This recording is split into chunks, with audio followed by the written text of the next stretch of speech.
நான் எங்கே நின்றுருக்கிறேன் அப்படின்னா மொட்டை மாடியில் துணி காய போகிற இடத்துல பார்த்தீங்கன்னா இந்த இடம் பார்த்துருப்பீங்க. நம்ம வீடியோ ஃபாலோ பண்ணுறவங்களுக்கு தெரிஞ்சிருக்கும். இது வரைக்கும் நான் வந்து எங்கே தங்கியிருக்கிறேன், எப்படி ரூம் கிடைக்கிது, இதெல்லாம் நான் சொன்னதே கிடையாது.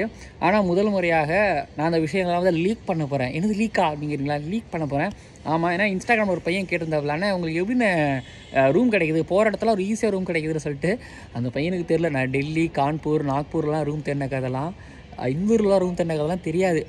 அதெல்லாம் ரொம்ப கொடூரமாக இல்லை, அது மாதிரி நல்லாயிருக்கும், ஜாலியாக இருக்குது. கொடூரங்க தானே ஒரு எக்ஸ்பீரியன்ஸ்டாக இருக்கும். அதெல்லாம் நான் அடுத்தடுத்த காலகட்டத்தில் நான் சொல்கிறேன். பட் இந்த ஹைதராபாத் பிஜி எனக்கு எப்படி கிடச்சிது, நான் எங்கே இருக்கிறேன், நான் பிஜினா எங்கே அப்படிங்கிறதெல்லாம் உங்களுக்கு இருக்கலாம். ஆனால் என்ன சொல்லட்டுங்களா, எனக்கு வந்து நான் ஃபோன்பே யூஸ் பண்ணல, அதுக்கப்புறம் ஜிபே கிடையாது, எனக்கு இந்த இன்டர்நெட்டை அவ்வளோலாம் யூஸ் பண்ணவே தெரியாத ஒரு கற்கால மனிதர் தான் நான். ட்விட்டரில் ட்வீட் போடுவேன், இன்ஸ்டாவில் போஸ்ட் போடுவேன், அப்புறம் யூடியூப்பில் வீடியோ அப்லோட் பண்ணுவேன், மேட்ச் டிக்கெட் புக் பண்ண எனக்கு அவ்வளோதான் தெரியும்.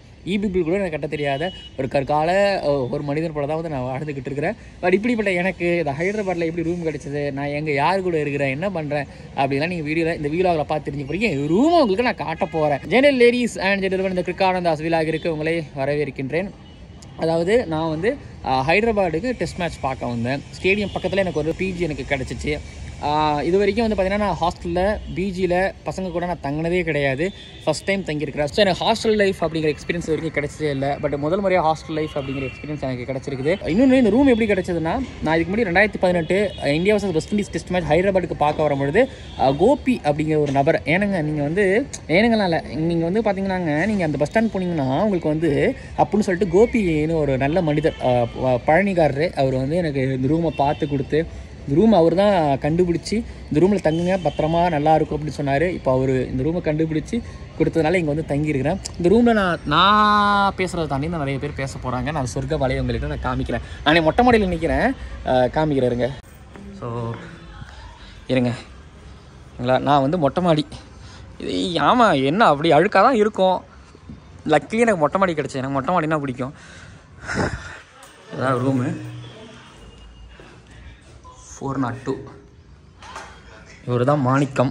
இவர் வந்து ஒரிசாவில் படிச்சுட்டு இங்கே வந்து ஐடியில் ஒர்க் பண்ணுறாரு. இது நான் தங்கியிருக்கிற மாளிகைங்களா, அது வந்து நான் படுத்துருக்கிற பிளேஸ். இப்போ நான் கோல்கொண்டா போயிட்டு இருக்கிறேன். இப்போ நீங்கள் மாணிக்கத்தை மட்டும் தான் பார்ப்பீங்க. இந்த ரூமில் மொத்தம் வந்து பார்த்தீங்கன்னா 6 பேர், 6 மெம்பர்ஸ் 6 பேர் வந்து இந்த ரூமில் தங்கலாம். இப்படி தான் இருக்கும் பிஜி அப்படிங்கிறது எனக்கு இப்போ தான் முதல் முறையாக தெரியும். இது நல்ல பிஜா கெட்ட பிஜாப்லாம் எனக்கு தெரியாது. ஆனால் இருக்கிறது ரொம்ப கம்ஃபர்டபுளாக இருந்துச்சு. நான் வந்து ஃப்ளைட் ஏறி 4 மணிக்கு ஃப்ளைட் ஏறி ஹைதராபாத்துக்கு ஒரு 6 மணிக்கு ரீச் ஆனதுக்கப்புறம் நேராக இங்கே வந்ததுக்கப்புறம் கீழே ஒருத்தரை பார்த்ததுக்கப்புறம் அவர் மேலே நீங்கள் 402னாரு. அதாவது பெர் டே 300. ஃபுட்டுக்கு மார்னிங் 3 வேளை சாப்பாடு கொடுத்துருவாங்க. அது நல்லா இருக்குது அப்படிங்கும்போது எனக்கு அது புதுசாக தான் இருக்குது. இதுக்கு முன்னாடி பிஜிலலாம் இப்படி கொடுப்பாங்களான்னு எனக்கு தெரில. ஆனால் கோபிகிட்ட கேட்கும்போது கோபி சொன்னார், இல்லை இந்த மாதிரி பிஜியில் கொடுப்பாங்க உங்களுக்கு, இது புதுசாக. ஆமாம், எனக்கு ரொம்ப புதுசாக அப்படின்னு சொல்லியிருந்தேன். ஸோ கௌதம் ஓகேங்களா, கௌதம் இருந்தார், கௌதம் போயிட்டாரு. அவர் லேப்டாப்பை யூஸ் பண்ணுவேன். தங்க இடம், போர்வை, தலகாணி, பிளேட்டு எல்லாமே கொடுத்து, செருப்பு கொண்டு கொடுத்து, ஏன்னா நான் ஷூ தான் போட்டு வந்தேன். வெளில போகிறதுக்குனா எதுவுமே பண்ண முடியாது. நான் தூங்கின இடம் வந்து இந்த இடம். இங்கே தான் ஷூட்டும் பண்ணுவேன். உங்களுக்கு சில பல ஃபோட்டோஸ்லாம் அட்டாச் பண்ணுறேன் ஓகேங்களா. மாணிக்கம், அவர் பேர் மாணிக்கம். ஃபஸ்ட் நாள் வந்து பார்த்தீங்க அப்படின்னா, நான் உள்ளே என்ட்ரி ஆனதும் நான் வந்து ஃபஸ்ட்டு இங்கேருந்து இல்லை, நான் வந்து போகலாம் அப்படின்னு தான் நினச்சேன். எனக்கு ஒரு மாதிரி அன்கம்ஃபர்டபுளாக இருந்துச்சு. ஆனால் எழுந்து பேசினதுக்கு அப்புறம் ஓகே, அப்புறம் லைட்டாக முடிவு மாற்றினேன். அதுக்கப்புறம் நாங்கள் பேசினதுக்கப்புறம் அப்படின்னா, நம்ம ஏதாவது ஒரு விஷயம் நம்ம ஒன்றுமே இல்லாமல் வரோம் ஊரில் இருந்து, ஒன்றுமே இல்லாமல் வந்து கேட்கும்போது கிடைக்குமா அப்படின்னா, உங்கள் செப்பல் போட்டுக்கலாமா, போட்டுக்கோங்க, பிளேட் கிடைக்குமா எடுத்துக்கோங்க, பெட் வேணுமா எடுத்துக்கோங்க அப்படின்னு போது, எனக்கு அந்த இடம் வேணும்னே எடுத்துக்கோங்க அப்படின்னு நம்மளுக்கு ஒரு இடம் விட்டு கொடுக்குறாங்க அப்படிங்கும்போது எனக்கு அந்த இடம் பிடிச்சிருந்துச்சு. கோபிகிட்ட சொன்னேன், கோபிகிட்ட நான் ஃபோன் பண்ணி சொன்னேன், கோபி எனக்கு ஒரு மாதிரி இருக்குது கோபி அப்படின்னு சொன்னேன். அதுக்கப்புறம் திரும்பி அடுத்த நாள், கோபி நான் எனக்கு இங்கே இருக்குது, எனக்கு பிடிச்சிருக்கு, இங்கே இருக்கிறோம், கம்ஃபர்டபுளாக இருக்காங்கன்னு. அப்படிங்களா, ரொம்ப சந்தோஷங்க அப்படின்னு அவர் சொன்னார். நான் பயந்துக்கிட்டே இருந்தேங்க அப்படின்னாரு. ஸோ இந்த இடம் எனக்கு ரொம்ப கம்ஃபர்டபுளாக இருந்துச்சு. ஸோ ஜோ மூவி கனெக்ட் பண்ணியிருக்குது அப்படின்னா எங்கள் 2 பேருமே கனெக்ட் பண்ணியிருக்கேன். ஏன்னா அன்றைக்கி கௌதம் ஜோ மூவி பார்த்துருந்தாரு, இவரும் ஜோ மூவி பார்த்துருந்தாரு, இல்லை இவர் தான் ஜோ மூவி பார்த்தாரு. ஸோ அப்படி தான் நாங்கள் கனெக்ட் ஆனோம். had a great memories with Anand bro. Done bro, I will miss you. Okay, we will see and we won't miss bro because we had great memories with us. So the memories will keep us. இன்னொரு முக்கியமான நபர் ஒருத்தர் இருக்காரு. So இவரு நான் வந்து பாத்தீங்கன்னா நான் வீடியோ பண்ணலாங்கிற பிளான் ஆல்ரெடி வச்சிருந்தேன். ஆனா நான் பிளான் பண்ணி வச்சிருந்தேன். ஆனா இவர் என்ன சொன்னாரு, நீங்க ஒரு இடத்துக்கு போறீங்க அப்படின்னா நீங்க வீடியோ பண்ணுங்க. நான் என்னன்னா இந்த இடத்த பத்தி சொல்லாம மட்டும் தான் நினைச்சேன். பட் ஆனா இவர் வந்து பாத்தீங்க அப்படின்னா இது நீங்க வீடியோவா மத்தவங்களை பேச வச்சு பண்ணுங்க, நீங்க பேசுற தாண்டி மத்தவங்களை பேச வச்சு பண்ணுங்கன்னாரு. Hi bro. ஆக்சுவலி ஹாய் ப்ரோல இன்ட்ரோடியூஸ்லாம் ஆல்ரெடி நாங்கள் இன்ட்ரோடியூஸ் ஆயிட்டோம். Say hi the subscriber. Hello everyone, my name is Sasidhar அண்ணா வந்து பார்த்தீங்க அப்படின்னா ஸோ அதாங்க எனக்கு ஒவ்வொருத்தவங்களும் ஏதோ ஒரு வேலை பாசிட்டிவானவங்க. 2 நாள் தான் பார்த்துருப்போம். நிறைய விஷயம் நாங்கள் பேசணும். கிரிக்கெட்டை தாண்டி வி வில் டாக் அபவுட் கிரிக்கெட்டை தாண்டி நாங்கள் நிறையாவுக்கு பேசணும். ஸோ அதெல்லாமே இருந்துச்சு. அண்ணன் பேசுறது தயக்கப்படுறாருன்னு நினைக்கிறேன். இவர்கிட்ட தான் வந்து பார்த்தீங்க அப்படின்னா நான் எங்கேயாவது போகிறேன் அப்படின்னா இவர்கிட்ட கேட்பேன். இப்போ கோல்கொண்டா போகிறதுக்கும் இவர்கிட்ட கேட்டேன். சரியாக சொல்லுவார். ஊரில் வந்து ஒரு பெரியவங்க இருப்பாங்க. அந்த பெரியவங்க வந்து பார்த்தீங்க அப்படின்னா அவங்க சொன்னால் கரெக்டாக இருக்கும். பார்த்துருக்கீங்களா? அந்த மாதிரி தான் இவர். நீங்கள் மற்றவங்க கிட்ட கேட்டிங்கன்னா அவங்க தேடி சொல்லுவாங்க. ஆனால் அண்ணனை வந்து பார்த்தீங்க அப்படின்னா இதில் நீங்கள் போங்க, இது கரெக்டாக இருக்கும் அப்படின்னு சொல்லுவார். ஸோ அவருக்கு தமிழ் தெரியும், புரிஞ்சுப்பார். அவர் வந்து யூ லைக் தமிழ்நாடு. தேங்க்ஸ் சசினா, ஐ மிஸ் யூ.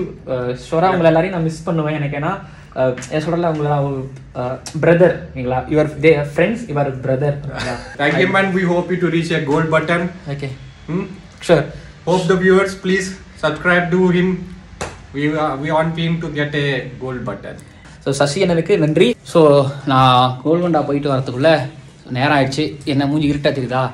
ஓகே, நேரம் ஆயிடுச்சு. நான் ஹைதராபாத்லேருந்து இப்போ கிளம்பி வைசாக் போகிறேன். நீங்கள் நிறையாக்கு இந்த ரோட் ட்ராவலர்லாம் நீங்கள் பார்த்துருப்பீங்க. ஸோ அந்த மாதிரி எல்லாம் இந்த பேகெல்லாம் மாட்டிட்டு எல்லாருக்கும் சொல்லிட்டு தெரியுதா? பட் இதுதான் நம்ம கெட்டப்பு. பஸ் கண்டக்டர் மாதிரி ஒரு பேகு. நீங்கள் இதுக்கு முன்னாடி ஒருத்தர் பார்த்துருப்பீங்களா, இவர் மாணிக்கம், அதுக்கப்புறம் சசி பார்த்துருப்பீங்க. இப்போ வந்து பார்த்தீங்கன்னா எனக்கு ரொம்பவும் பிடிச்ச ஜெகன் சொல்லலாமா, ஜெகன். ஸோ இவர்கிட்ட வந்து பேசும்போது எனக்கு இங்கிலீஷ் ரொம்ப வராது. பட் இவர்கிட்ட பேசும்போது பார்த்தீங்கன்னா ஒரு மாதிரி ஜாலியாக, ரொம்ப நகைச்சுவையாக, சந்தோஷமாக இருக்கும். ஸோ அப்படிப்பட்ட ஒரு மனுஷன். ஸோ இவரை தாண்டி இன்னும் 2 பேர் இருக்கிறாங்க. ஓகேங்களா? பட் இந்த ரூமை விட்டு எனக்கு போகிறதுல ரொம்ப வருத்தம் இருக்குது. நான் நிறைய ஊருக்குலாம் போவேன். நிறையா ஊருக்கு போனால் டக்குன்னு வந்துடுவேன். ஆனால் எனக்கு என்னமோ தெரியல, இங்கே மட்டும் எனக்கு போகிறது மட்டும் ரொம்ப கஷ்டமாக இருக்குது. ரொம்ப அதிகமாலாம் இல்லை, இங்கே உட்காந்து ஒர்க் பண்ணுவேன், கம்ஃபர்டபுளாக இருந்துச்சு. ஸோ நல்லா இருந்துச்சு. பட் இதை தாண்டி இங்கே இருக்கிறவங்களாம் எனக்கு கம்ஃபர்டபுளாக வச்சுட்டாங்க. ஓகே, இன்னொரு ரூமுக்கு போகலாம். அங்கே நமக்கு 2 தெரிஞ்ச நண்பர்கள் இருக்காங்க. இருட்டாக இருக்குதா?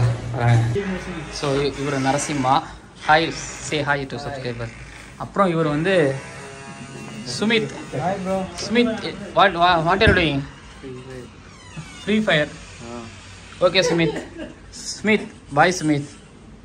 Bye bro. Narasimha bro bye. பாய்.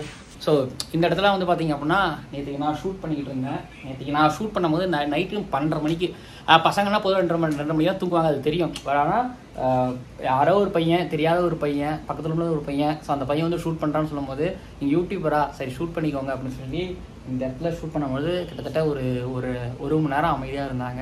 ஒவ்வொருத்தவங்கள்டையும் ஒரு விஷயம் எனக்கு ரொம்ப பிடிச்ச ஒரு விஷயம். இங்கே இருக்கிறவங்க எல்லாருமே வந்து பார்த்தீங்க அப்படின்னா ஏதோ ஒரு விஷயத்துக்காக ஓடிக்கிட்டு இருக்கிறாங்க, பட் ஜாலியாக இருக்கிறாங்க. ஓகே, இந்த வீலாக் முடிச்சுக்கிறேன். வேறு ஏதாவதுனா நான் அங்கே போய் பேசுகிறேன். ஒரு மாதிரி ஹோல்சம் ஒரு ரூம். ஸோ கடைசியாக என்னென்னா எங்கள் அப்பா, நான் ஸ்கூல் காலேஜ் படிக்கும் சொன்ன மாதிரி நான் ஹாஸ்டலில் தங்கலை.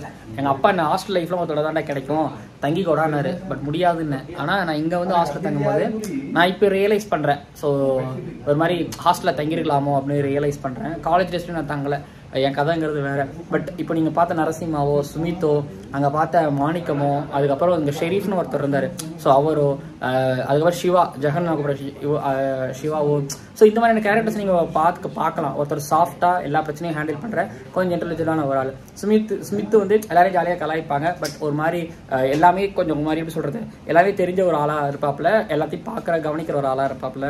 அதுக்கப்புறம் நரசிம்மா ஸ்ட்ரைட் ஃபார்வர்ட், ஒரு ரெக்கடான ஒரு ஆளாக இருப்பாங்களே. ஸோ இந்த மாதிரியும் உங்கள் கேங்கில் இருப்பாங்கல்ல, ஒரு 5 பேர் இருக்கீங்கன்னா 5 பேரில் இருக்கக்கூடிய ஒவ்வொருத்தர் கேரக்டர் எப்படி இருக்குமோ அந்த மாதிரியான கேரக்டர்ஸ் எல்லாமே நான் இங்கே பார்த்தேன். மிஸ் பண்ணுறேன். 8 நாள் இங்கே தங்கினேன். 8 நாள் இவங்க கூட வந்து ஒவ்வொரு டே நைட்டில் இங்கே தங்கும்போது மேட்ச்லாம் பார்த்துட்டு வந்தாங்கும்போது ஸோ மிஸ் பண்ணுறேன். நான் ஹாஸ்டலில் தங்கலை, ஏன் தங்கலன்னு சொல்லி வருத்தப்படுறேன். பட் அந்த வருத்தத்தை வந்து இவங்கெல்லாம் போக்கிட்டாங்க. இத்தனை வருஷம் கழிச்சு எனக்கு அந்த லைஃப் கிடச்சிருக்குது. So thank you. நடக்க வேண்டியது எல்லாமே கரெக்டாக நடக்கும். எனக்கு எப்பவுமே லேட்டாக நடந்துருக்குது.